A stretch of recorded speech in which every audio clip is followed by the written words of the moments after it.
Welcome again, everyone, to the newest RavensFilm Productions update for the time being. You never realize quite how much clutter I've got outside of this frame. There's so much shit all over this place. But you don't need to see my mess. I'm an artist, I'm cluttered, I'm messy, but I can't work in a mess. I can live in it, but I can't work in it. So, that's it for the quirky opening for the RavensFilm update. Welcome to What the Fuck Have I Been Doing for the last month. That's what this is all about. So there's a little bit of unfortunate news, a lot more uphill positive stuff going on. In one of the last updates I mentioned that I was in collaboration with a local author named Louis Weinberger for his erotic thriller novel Into the Devil's Reach. We were going to try to produce a concept trailer, proof of concept trailer for his thing to kind of pitch it, so you can use it to pitch it to make a full feature-length film. Unfortunately, certain things have occurred in Lewis's personal life that are going to require that this be postponed to next year. There's an unfortunate situation, but we're still solid, still good on everything. We're still going to be in contact, but he's got certain things that have come up that require a certain amount of dedication of his time, and it's better to take care of these things when he's free and clear. He's not bogged down by emotional things going on, so he's going to keep in contact with me, and we're probably going to deal with this sometime next year. But that frees me up to work on things that I am developing. Again, there's that one script I was mentioning, which is kind of a equalizer, person of interest, inspired type of thing. Similar to The Fixer, but a completely different type of vibe, different kind of everything. It's much more action-oriented, a little bit more upbeat, a little more entertaining, instead of emotional drama type of stuff. So I'm still working on that. It's a little it's slower progress than I intended, but there's only like a scene and a half that I have to write, and it's going to be about 10-11 pages. So it seems odd that it's taken this long to get that far, but it's just a matter of focus, keeping my focus in the right places since I'm doing so many things. But that's progressing. I did some work on it the other day, and so on and so forth. But basically, I just got to figure out just how I want to resolve the entire plot of the film. So that's the situation right now. I want to make sure that it feels like it's a satisfying payoff to what I'm setting up, and it's a very short piece of work. And I did have another thought that occurred to me the other night, kind of spark of inspiration. It's not much. I don't exactly know. It would probably be something kind of thriller-like, as generic as I can get. Just an idea of a scene and a feeling, kind of a vibe for it. I'm also thinking kind of black and white again for this thing. I think that's the kind of vibe I'm going for with this. So I do have to get something just written down in final draft, just so I have a concrete thing there. So it's not something that just kind of evaporates into the nothingness of creativity. So I just got to get something written down. I got the day off tomorrow, so I'm going to try and get that something down. Couple pieces of dialogue, something like that, just get a feel for it and feel where it wants to go from there. Feel like what story am I actually telling? I don't know what the story is. It could be any number of things, but we'll see where things develop from there. And so there are things developing. Since I'm freed up, I don't have a kind of a deadline type of thing where it's like I gotta get this done by this time so I can transition over and do this thing with Lewis, and then take up next 2 months to deal with that, and get to the point where it's October and end of the year is wrapping up. I don't want to think about October when it's July. You don't want to do that. But next things up is that last week, Sunday, PJ's My Cousin 2 did another Battle of the Bands over at Reggie's Rock Club in Chicago, and I shot some video for him. Shot the performance with the new HD camcorder, partially as a test and partially because I wanted to be there, and so on and so forth. So the band is reviewing the footage at this time. Should have a word by the end of the week how we want to present it, put it out, so on and so forth. Just want to make sure that they're okay with everything before I put anything out, start promoting whatever I have. But I'm very proud with it. It sounds very, very good. The sound on this thing, even though I'm using the same microphone, it sounds better on this camcorder than it was on the standard def camera. And the video was a little more grainy than I anticipated it to be, but it was still good. I still liked what I got. I shot in at 24 frames per second, 1080p, so it really looks fantastic. And I really, really like it. I think once I can get that stuff out there, I can start promoting a service, show people what I've got now, what's a little bit more high quality than I had before, and hopefully it will generate some interest. So If you're interested in the service, the live videography service, just contact me, music@RavensFilm.com. Send me an email. We'll talk some price. Right now I'm flexible to give people some discounts.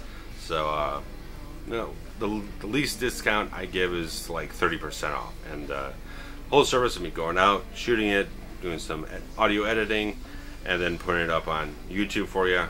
Usually $100. So you take 30% off of that, $70. You're going to get at least that, at best. That's going to be the highest price that you'll pay at this point in time for summer. So we'll talk about things. If you wanted to book a couple different shows, maybe you can work out a little bit more of a special price. But you can contact me. Let me know what you're going for, where your dates are, what your dates are. Need at least 2 or 3 weeks notice before I can set a date due to my work schedule, which is going to be getting a little more days, a little more hours going, which is good because it got a little thin there for a while. So things are picking up. I gotta get some money because I need my light scribe burner of 5 years just burned out on me. It's not working anymore. I think a motor died inside the thing, but for $30 off of eBay, lasting 5 years, you can't complain about that. So I just need to get a new light scribe burner. That's all I need. So I need some extra cash to get that, and give me money. Give me money for my services, videography stuff, actor reels. Go for it. And I should have another client for that too soon. But moving on to Forever Cinematic stuff. You'll seem to like the video reviews I do. They get a lot of hits, more hits than most of the other stuff. It's been a lull since Man of Steel. You're probably not going to see another video review until the Wolverine hits. I'm not very excited about the film. It looks like it could be at least decently entertaining. I'm willing to give it a shot. I'm sure it'll be better than X-Men Origins Wolverine, the previous film, which had a lot of fucking problems. Haven't been too pleased with the X-Men film franchise overall. Just a lot of problems I've had with the thing, with a lot of things they've gotten wrong in transition as an adaptation from the comics to films. A lot of the characters are just kind of botched the living fuck out of. Hopefully they'll start getting back on track with the Wolverine and maybe Days of Future Past. We'll see where things go. But whatever it is, you'll see video reviews of the Wolverine in about 2 weeks. I think it's thereabout, and you'll see that. You'll get my opinion on it. And after that, I don't know about August. I don't know what's coming out in August. I gotta check things. But I do. When September rolls around, I do plan on seeing Riddick. Not a huge fan of Pitch Black. I haven't seen it too many times, but I loved Chronicles of Riddick. I really loved that film when it came out. I need to see that again. I haven't seen it in so damn long. I love the director's cut. I really like the film. It's a lot more my style than Pitch Black, but this seems like Riddick seems like much more of a marriage between the two. And I think the trailer didn't excite me too much because it seemed like it was another one of those damn trailers where it just feels like it's showing you too damn much. It's taking you too far into the plot of the film, the plot progression, too many of the plot turns and such. But I'm more excited for that than I am Wolverine, and we'll see where else comes out in between then. I'm sure there's a couple things. But written reviews I'm doing right now. Nightmare on Elm Street films. For Forever Horror Month last October, excuse me. I did review the original Elm Street from Wes Craven. I did New Nightmare. I did Freddy vs. Jason. My lips are cramping up on me or something, but I did those versions. I did the 2 Craven directed outings and the Freddy vs. Jason one, just to kind of tie off most of the Friday the 13th stuff as well. You're getting the sequels now. You're getting Freddy's Revenge through Freddy's Dead, and you'll get the remake review, which I kind of wrote a couple years ago as just a meandering Facebook post. Now I'm trying to form it up into a proper review.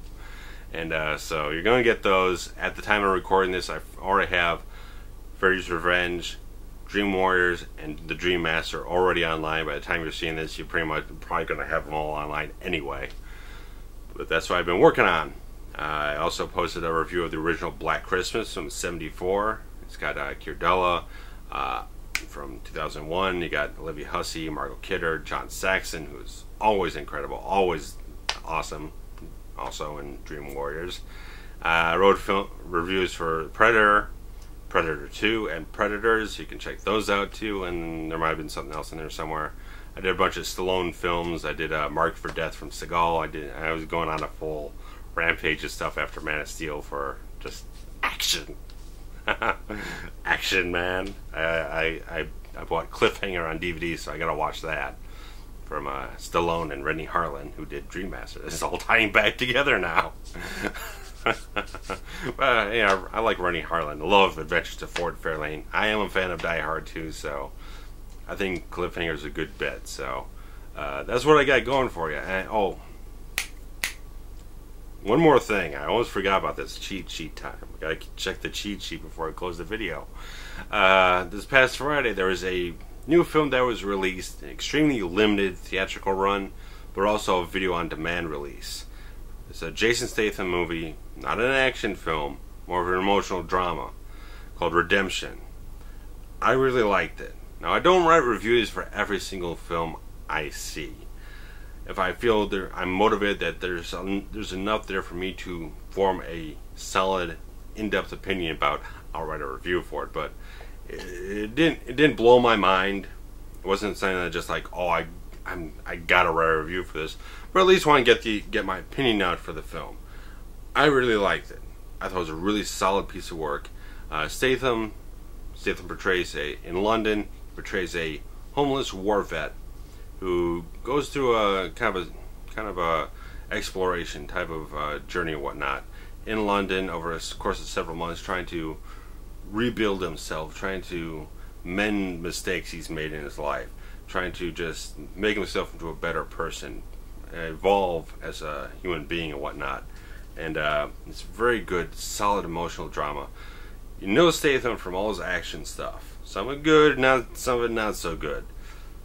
He does a really good job in this thing. He shows a very beautiful range of emotion and talent. The guy has got a lot of talent in him to be a very solid dramatic actor.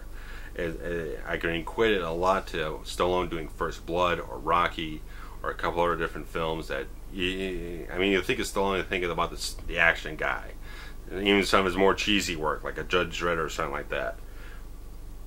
But you got to remember that Stallone is a guy who can act. He can put together a really good performance in the right film, like Rocky, like First Blood, stuff like that, Copland. I think Statham deserves that kind of respect too. This film, he does a really solid piece of work. He does a real touching, heartfelt thing. There's even a nice romantic plot in the film. It's got a lot of good stuff. At a certain point, he becomes an enforcer for a crime syndicate in London. So he's kind of doing a lot of bad things while he's trying to fix other things in his life, trying to help out other people while he's kind of being on the wrong side of the law. So it's a very interesting type of dynamic in the film. It wasn't a film that completely gripped me, but I really thought it was a solid piece of work. And don't think that it's a direct-to-VOD release or a limited theatrical thing deter you from it. It is a very high-quality feature. It is very, very well shot.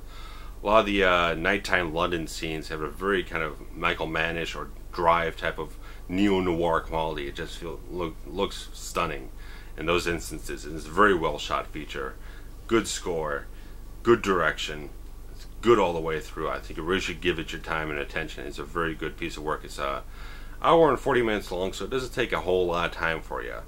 There's a lot of worse films, even out in theaters now, I'm sure, that will take up at least that much time, where you can sit at home, go on iTunes. I got it off of iTunes. I'm sure it's on a whole bunch of other video on demand services. You can check it out.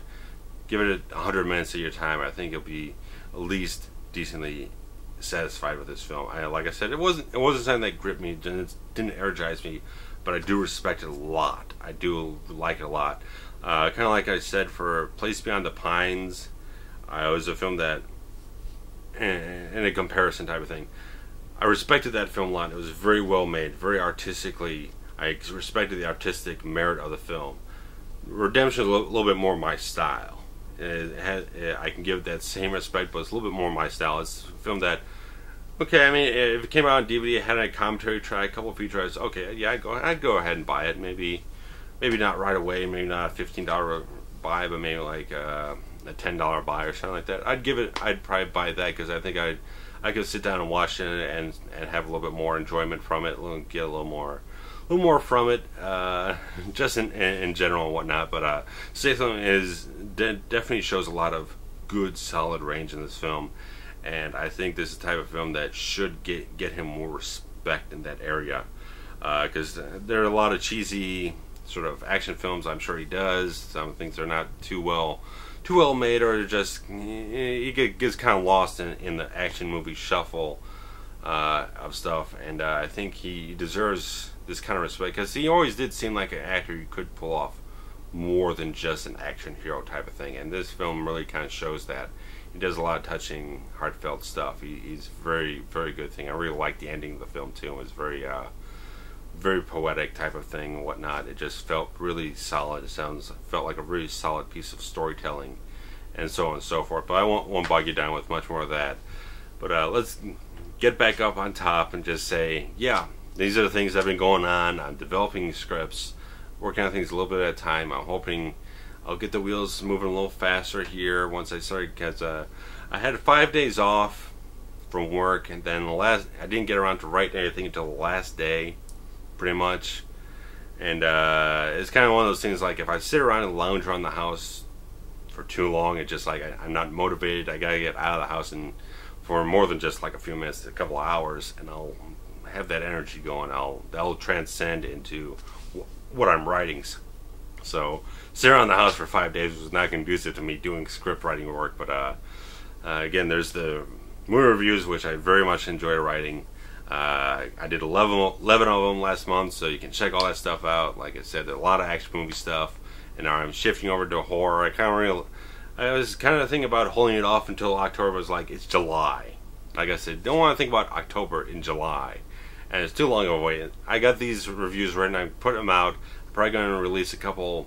I did most of the I did like 3 or 4 or 5 or whatever it is of the Halloween movies. So I'm probably going to do a couple more Halloween movie reviews. I did a review for number 2. It's not online yet, but I'm kind of Elm Street stuff first, Halloween, then we'll see where else things go. Because I took a tally and was like, yeah, there's plenty of stuff left in my collection I can still review for Forever Horror Month this year. So let's just do the Elm Street stuff now. I got the feel for it. Let's go for it. It's feeling good. So I hope you enjoy the reviews. Check them out. Just go hit up the WordPress site and check those out. And that's all I got on my cheat sheet here. That's all I got for you this time. So I'm going to cut out of here. 18 minutes. That's good for me. I'm getting out of here. I'll see you later. Post some comments, share some links, subscribe, all that kind of stuff. Just interact. I loved it. See you later. Bye-bye. I'll be back with Wolverine in about 2.5 weeks. So catch you later. Bye-bye.